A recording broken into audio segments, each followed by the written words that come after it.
Magandang umaga po sa inyong lahat. Ako po uli si Midwife Donna. Ayan. Maulan na naman, makulimlim sa labas. Katatapos lang ng ulan kaninang madaling araw.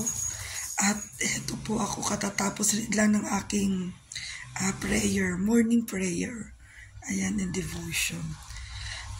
I-share ko lang po sa inyo yung nabasa ko about sa mga short message. Ayan. Sabi nga rito about faith, trust, and obey. Ito ay isang pananampalataya, tiwala, at pagsunod. Ngayon, magiging halimbawa natin si Noah nung time ng Noah's Ark. Ayan. Kung gaano kalaki ang kanyang pananampalataya, katulad ng kasinlaki ng pananampalataya at kasinlaki ng bundok. Ayan, ang kanyang faith. Ngayon, ang kanyang faith ay sinundan ng tiwala. Tiwala niya sa Panginoon. At ang tiwala sa Panginoon ay sinundan din niya ng pagsunod. Ayan. Kaya nga sabi nga rito ay, because of faith and trust, Noah obeyed what God told him. He even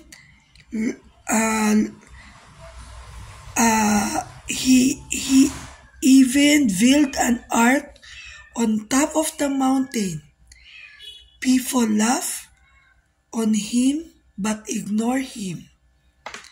Sabi nga rito, nagagandahan ako sa story ni Noah dahil ito ay about faith, trust, and obedience. Praise the Lord. Sa kabila ng hindi pagtiwala ng mga tao kay Noah, dahil paano mangyayari nga naman ang darating na unos, ang darating na bagyo, sa kabila ng summer. Ayan, sa kabila ng tag-init. Ngunit hindi pa rin huminto si Noah sa kanyang pagsabi sa mga tao na sumunod kayo sa akin dahil meron darating na bagyo, meron darating na pagbaha, meron darating na malaking unos na maaari ninyong ikamatay. Walang sumunod sa kanya. Ang sumunod lang sa kanya, ang kanyang family. Kaya ang ginawa niya ay nagdasal siya sa Panginoon, nagtiwala siya na ang kanyang faith ay ibinuhos niya sa ating Panginoon, nagtiwala siya sa ating Panginoon, at sumunod siya sa ating Panginoon. Kaya kailangan kung ibabase mo sa realidad ng ating buhay, kailangan tayo magtiwala sa ating Panginoon kung ano man ang gusto natin hilingin na makamtan. Kailangan natin ng faith dahil tiwala lang. Faith na ito ang faith na hindi natin nakikita, na kailangan natin is personal natin na tiwala sa ating Panginoon. Pero hindi lahat ng ating ninanais nasusunod.